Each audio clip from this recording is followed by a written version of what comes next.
I'm She. I'm a caseworker here in Center for Market Advocacy Philippines. So I've been doing direct assistance since 2019.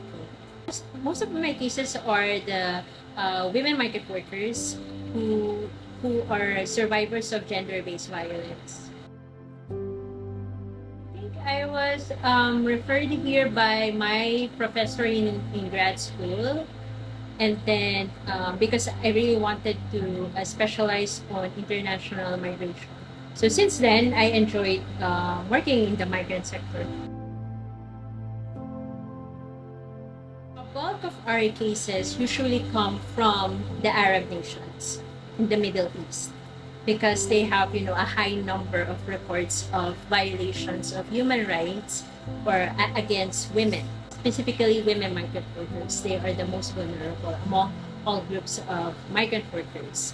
So usually, because we have 4 stages of migration, we have the pre-deployment, we have the on-site, the repatriation, and the relocation. So most of our cases come from the on-site stage. Ibig sabihin, while they are still, active OFW, or while they are still in the country of destination.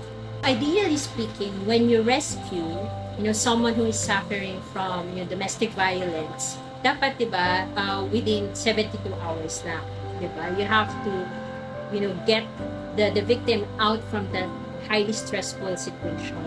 But then, since, syempre, we have to consider the proximity and the laws in that country of destination. So usually, it will take around, swerte na lang kung 2 weeks. Okay? Until a month. Okay, so matagal-tagal siya. Okay, so what are the usual case? Most of them are sex abuse, physical abuse, emotional abuse, and other labor-related cases like unpaid wages, overwork, ganyan. Actually, it almost tripled. Okay, because it's pandemic, it's a global health crisis, diba? We have to deal with individual and group cases. Kasi massive talaga yung impact ng pandemic, diba? Widespread lockdown, yung ganyan. And it really exacerbated yung mga long-standing issue ng mga migrant workers. For example, gender-based violence. During the lockdown, mas naging rampant yung sex abuse. Why? Kasi the employers, the male employers are always inside their house. They cannot work. Yun. So, I had this case na it even came to a point that her employer impregnated her. So, mas naging frequent yung sex abuse because of the lockdown. And others naman, of course, women, because domestic work, diba? They had to, to do more work.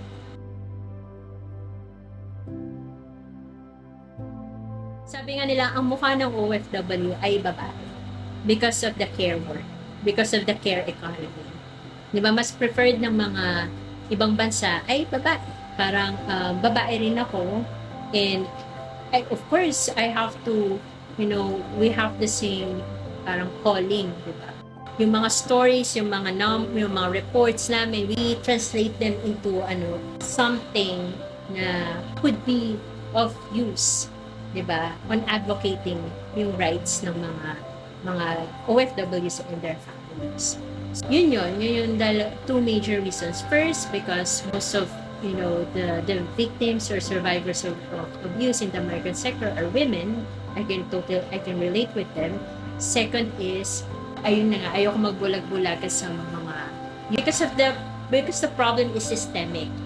Parang I think in my own small way, I can help, how to raise awareness, sa community.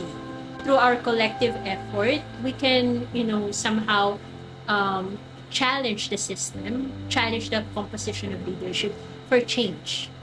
Kasi kung wala namang magsasabi na may mali, di ba? Walang pagbabago na mangyayari.